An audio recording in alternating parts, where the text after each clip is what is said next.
and welcome back to Open School of Business. Today, I am so excited to introduce you to a business owner of one of the prominent yoga studios in DMV area, and it's called Mind the Mat. She co-founded it with her partner in 2008, and was really exciting and perhaps very useful for our audiences is that the guest of our show today has not been a yoga instructor in the beginning. She actually came from a very prestigious and supposedly, more of a what you would call a successful and a very left-brained work. She was a lawyer for a long time. And I'm just very happy to share her story and experience to inspire all of you out there who say, oh, I have all this background in different things and I'm afraid to start a business, and actually what brings me joy. So without further ado, welcome Sarah Vandergood. I'm happy to have you. Please start off with the whole idea and the notion of how you got all that courage and made such a big step and drastic change in your career. Thank you, Anar. Yeah, that's a great question. And people ask it to me a lot. So the way it started was kind of an accident in a sense, because I was in law school and I was very stressed out, and I was looking for a way to kind of have more balance. And there was a massage therapy school right down the street from the law school. I went to William and Mary Law School in Williamsburg, Virginia, and there was a massage therapy school. And so I started getting massages from the students. And I think at the time it was like $20 to get a massage from a student, because Amazing. they needed to practice, right, what they were learning. Yeah. And so I would go like once a month and I would talk to them about what they were learning. And they were learning about the body, anatomy, physiology, but also kind of about how the body and the mind are connected, and about the energetic body, how everything is really energy, and how when we work with the physical body, we actually are also working with the emotional and mental and energetic bodies as well. And so they would talk to me about this, and all of a sudden I started falling in love with what they were learning. And I was saying to myself, wow, I would really love to learn about that a lot more than learning about the law. And so like something sparked in me. And I found out that, so my first job out of law school was going to be in Richmond, Virginia.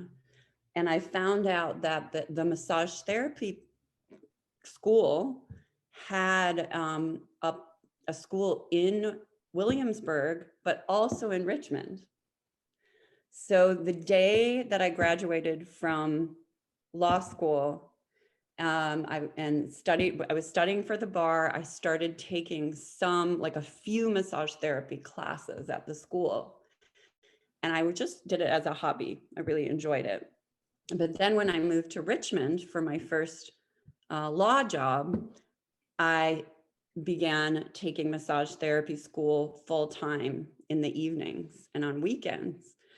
And I thought, well, I'll practice law during the day. Massage therapy certification is through the Board of Nursing in Virginia, and it takes 2 years. And I'll do this for fun on the weekends and in the evenings. And I'll maybe see some clients once I graduate on the weekends. And I'll have this balance in my life that I was looking for. So I did that. And my second law job was in Washington, DC. And I had already graduated by then from massage therapy school, and I was seeing some clients on the weekends. And a friend of mine, well, actually, she was the office manager at the place where I was doing, where I was working as a lawyer. And she, little did I know, was a massage therapist on the weekends and evenings, and she had a full clientele. So she said to me that she was moving, and she knew that I was also doing massage. She said, "Would you want to take over my clients when I move?" And so I was like, well, you know, I do have a full-time law job, and I have my own massage clients on the weekends, but I kind of said, okay, let me take some, see how many of them I can see as clients. So I started, and I was working a lot, kind of law during the day, massage on the weekends and evenings. Now, I didn't have children at the time. I wasn't married. So I just dedicated myself to massage because I loved it. And it turned out I started naturally just building a business, to the point where I realized I wanted to open a wellness center, and I wanted to hire other massage therapists, and I wanted to bring an acupuncturist on staff, and a psychotherapist, and a naturopathic doctor. And so I started heading in that, a chiropractor. And so I started heading in that direction, and ended up leaving law and having this wellness center. And So about, that was your first business as a business owner, the wellness center that encompassed all these different services. yes, that was my first business. And yeah, it's great that you stumbled upon that clientele organically by delivering value, not necessarily drastically changing the career path, because it does look Yeah. like that from the outside, but on the inside, you've been doing this side hustle for a long time, and you built the clientele, earned their trust, and now it was easier for you to transition for the business with all the other services. Exactly. And I really was doing it not, when I first started doing massage, not because I thought I was going to have a business, but because I loved it. And I think that's why when you love something and you put your heart into it, it's like a garden, it just keeps growing. And Yeah. while I was doing law, I liked helping people. I did like the people part of it, but my heart wasn't completely in it. So it makes sense to me that where my heart was, that was growing, and the other one was kind of diminishing, Right. but there was a transition time for sure. And then after a couple years of doing the wellness center, I had been practicing yoga the whole time, but I decided I wanted to get certified in yoga. And I did. And one of my clients, actually, my massage clients, she is a major real estate agent in this area in Alexandria. And she had just sold a house to a woman who was a Pilates instructor and a physical therapist. And this client knew that I was a massage therapist because she was my client, and she knew that I had gotten my certification in yoga. And I had mentioned wanting to open a yoga studio. And this other woman, who's now my business partner, had mentioned to her real estate agent that she wanted to open a Pilates studio. And Right. so my client, my business partner's real estate agent, set us up on like a blind date. Awesome. Yeah. And we met, and it was like we were very like-minded and got along well, but we didn't really know each other, honestly. And we just decided, let's do it. Let's open a studio. So we started with just one studio space. And at the time, we both were pregnant and about to have baby. And so it was a big transition time. And, you know, that I would say was the hardest business time of my life, because I had the wellness center. I was about to have a baby and then did have a baby, and I was starting a new business. So, and so we, you know, we worked really hard for the first 5 years, very, very hard, to juggle all these different parts of our life. And we even got, she wouldn't be embarrassed if I said this, we even got business like therapy, like as business partners, to strengthen our relationship, because both of us had so much on our plate that we were like, I don't know if I can do all of this. And Right. it would have starting to affect our business relationship. I'm wondering, who does business therapy? Is that a special profession, or was it a mediator, like a lawyer? A mediator. It was Okay. a mediator who works with business partners. Okay. And I would just say, this is a really good segue, because having a business partner is like being married.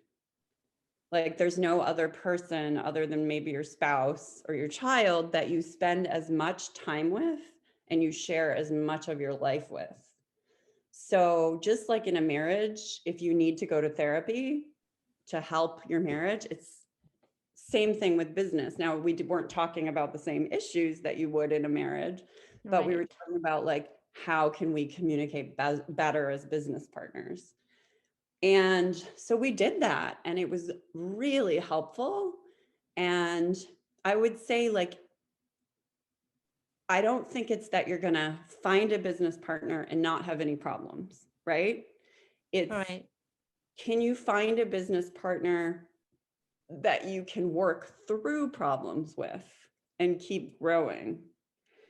And the fact that we were able to work through those problems put us where we are today, 15 years later, where our relationship as business partners is so easy and so fluid, and there's so much trust and just knowledge of the other person, what their strengths are, where they need support. But that comes with like work, right? Like an investment in the Yeah, relationship. you grew together, and the business itself grew a lot. Yeah. So my next question is actually about the evolution of your wellness center and where it is now, Mhm. and how did the yoga studio adapt and evolve through the years too? Yeah. So I had a child, and I was, before I had him, I was doing a lot of massage. I was teaching a lot of yoga classes. But once I had him, I realized I couldn't physically do it all. And so I stopped doing massage therapy. But I still had these two businesses, even though I wasn't practicing massage therapy anymore. And I just realized like it was actually too much for me to do both and be a mom at the same time. So I sold the wellness center, and it's still in the same place. It's right across the street from the yoga studio. It's still there. Oh, Been there for nice. 20 I years. love exit stories. You have Yeah. to tell more about that deal, and how is it going now? What's the brand? And because Yeah. it's really great to be able to say, I had a business that was of value, to be able Yeah. to successfully exit from it. Yes. It was definitely a business that was producing income. It was a good model. The brand is exactly the same as it always was. In fact, many of the practitioners, most of them are the same. The ones you've hired and taught Yeah. how to work. Yep. Yeah, amazing. So, and I have a great relationship with them, and I refer a lot of people from my yoga studio to the practitioners there, because of course I know them all very well. Yeah. So that was, it was positive. And I realized that the yoga studio couldn't grow if I didn't choose where to put my energy. Right. So, and when I assessed both business models, I felt like the yoga studio had more potential to grow. I think the wellness center was like, it was where it was going to be, like that. There wasn't room necessarily to grow unless I opened more. Yeah. But I felt the yoga studio was growing a lot because honestly, there were not very many yoga and Pilates studios in the entire DC metropolitan area. We were one of the first. Yeah. And then 5 years after, all of a sudden, boom, they were everywhere.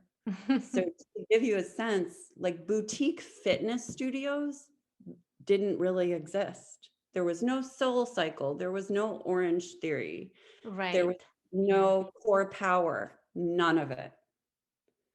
So it It was was like, a great time for this it stuff. was the perfect time. So we started with one studio, and like within a couple of years, we added another one right above, and then a third one right above, and then another location 2 years after that with one studio. And then we added another studio, and it was like we needed to keep expanding because of the number of people that wanted to be doing yoga and Pilates in a small boutique setting. Yeah. And Um, so when this new competitors, a lot of big names, big brands started coming in and opening, how did that affect the business? And how your strategy changed? What attracted people then? Does it still work now? yeah, that is such a good question. So one of our things that we're very community oriented people, like we're not just a yoga studio, we're part of the fabric of the community, which means that we're part of the value systems of the community. So we are involved a lot in the public schools and bringing wellness to the public schools in our community, and involved in a lot of, donations and gathering practitioners together to offer free wellness services to people who can't afford it. So we're very active. And I think that has made us like a integral part of the communities that we're in. And so that sets us apart from a corporate model, right? Like Yeah. we're in the fabric of the community. We also live in the community. Like my studio is 2 blocks away from my house. So Yeah. my neighbors go to my studio.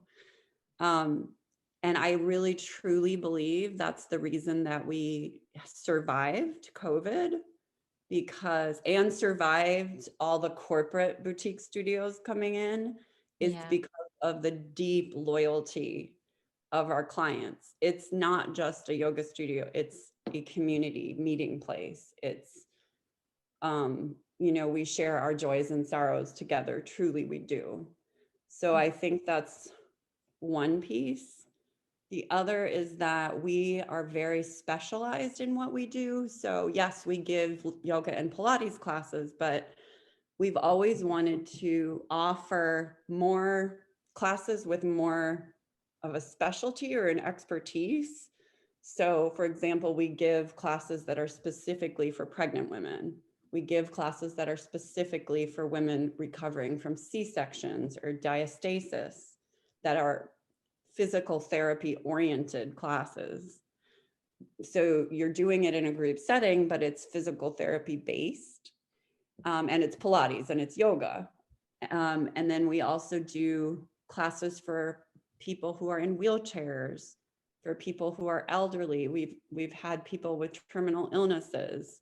We've had people who are paralyzed. We give classes for stress management and anxiety and depression. There are huge studies now showing how just movement and yoga and meditation is so powerful in terms of addressing trauma, PTSD. So we try to have, we have our general weekly yoga and Pilates classes, but we also have all of these specialized classes that kind of differentiate us, I think, from a place like Core Power, where when you go, you're going to get the same class every time, or Orange Theory, where there's like a system, right? And there's not like this personalized, specialized attention where I know my clients and I know what's happening in their bodies and I know what they're going through in their lives. And right. Yeah. I love that, that you're approaching this whole business from a very holistic perspective and not focusing of what I as a instructor can give and what I like doing, but more of a from the person's perspective of what they need. If that's a woman who's pregnant and recovering, you take them through the whole journey of what their needs are. And I love that because even in my classes, when I teach how to choose a client and do find your own niche market, I always talk about the job to be done theory, where people don't go for a class because they want a class. They hire your class to get their job done. Mm, And everyone has different job to be done in terms of why they want to exercise. yeah. And since you're focusing on a specific client and their needs, everything is tailored, and it definitely makes a whole lot difference, because I've attended classes of yoga where the instructor wouldn't even know some of the problems that I would uh, bring up and say, can I do this movement, can I do that movement? So I Right. realized, oh, it's better for me to do with the YouTube, because then I can at least Google all the things that is it okay for a certain type of person, like recovering from birthing. That was different, or prenatal yoga is very different from uh, Yes. normal yoga. So I Yes. love that how you put on the forefront of your whole program the needs of your clients. Yeah. Yeah. And the majority of our clients are women, honestly, who are going through the life phases that myself and my business partner have gone through, right? Like maybe before we had children, we did a more power yoga. And then we got Yeah. pregnant, we needed prenatal. And then after pregnancy, oh, we needed specific post pregnancy. And then now going, into even perimenopause, what does the body need? There's specific things it needs, and as we age. And so our Yeah. clients are really like, we understand them because we are them. Like Mhm. we've gone through those things too. And Yeah, I love how you're also a couple of steps ahead, because then you can yeah, definitely prepare the women to those challenges that are coming in the few yeah, years later, and they would know who to go to because there's the used to the same community and the yeah, same feeling. And it's just whole notion of, I love how it supports women advancement and women empowerment, because really health is the first, and that body mind connection, and yes, after that they can conquer anything else. totally. So And taking that time for themselves to make sure that they're in a good place, that is, it's like we have to do that first as women. Otherwise, we will just burn out completely. So that, I think our studio is a place where they come and they're like, I can leave everything else outside and I'm going to be cared for and understood and supported in my journey. And they feel like their cup is being filled up. At least that's our hope, is that they feel that, and that they, feel the true care that we have for everybody that comes in.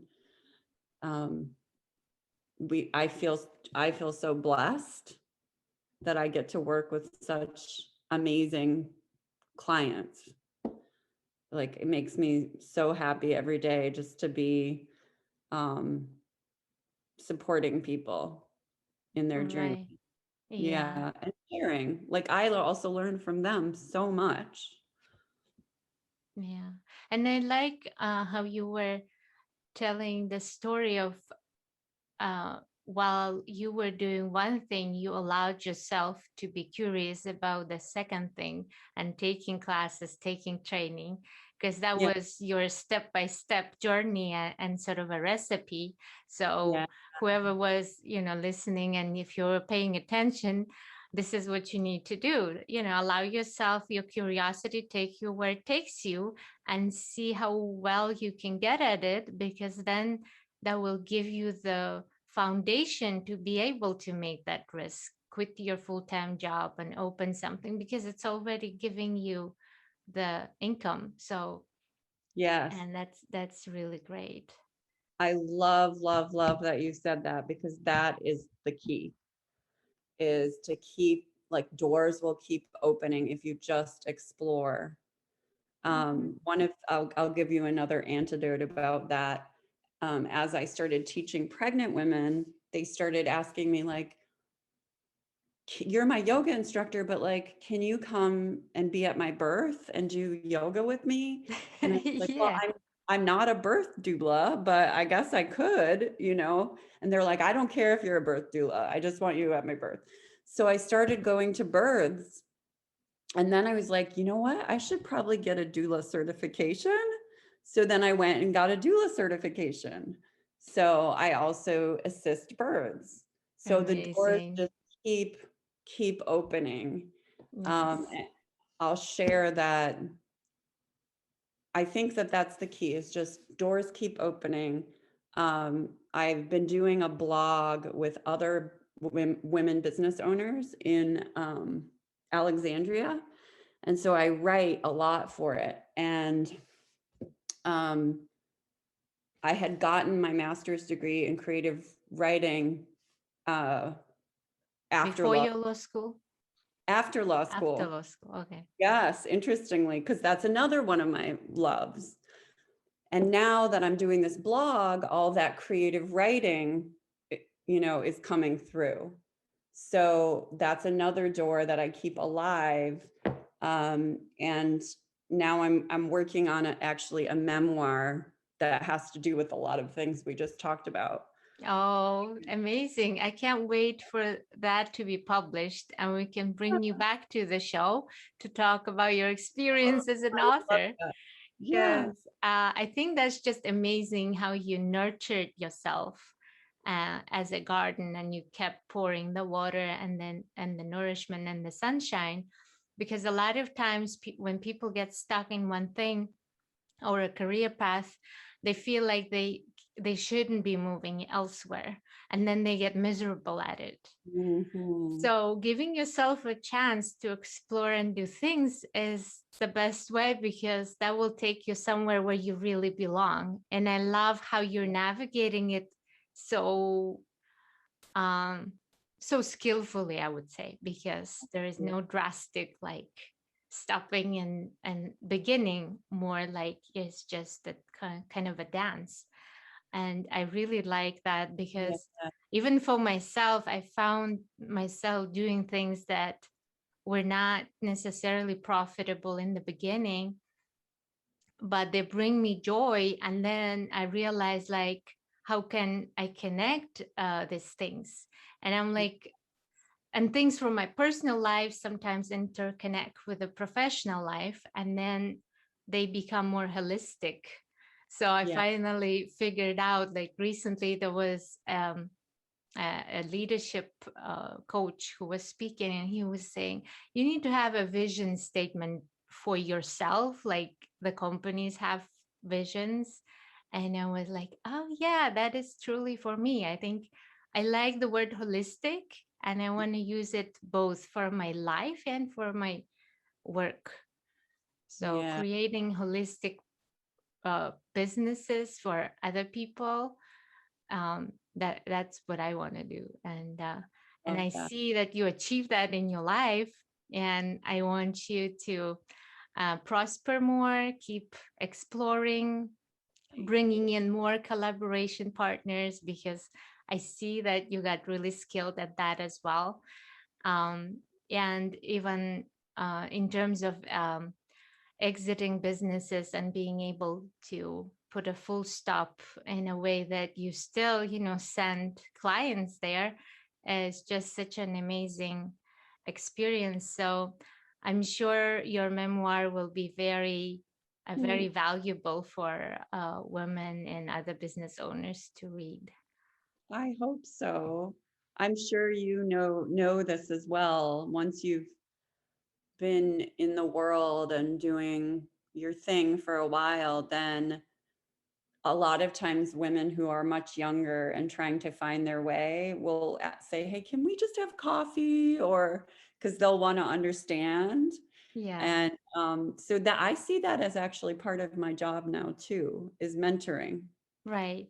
Yeah. And a lot of younger women will come and do the yoga teacher training at my studio, Mm-hmm. even though they have a full-time job, and they'll want to come just to open that door to something different. Yeah. So I like that part, and it sounds like you are doing that for people too now, like Yeah, you help. should totally be doing that as well. Yeah. And we can definitely talk about that Yeah, as yeah. well. But thank you so much for your time today. Like we say in yoga, namaste. And we wish you good luck. And we really appreciate your time and wisdom that you shared today.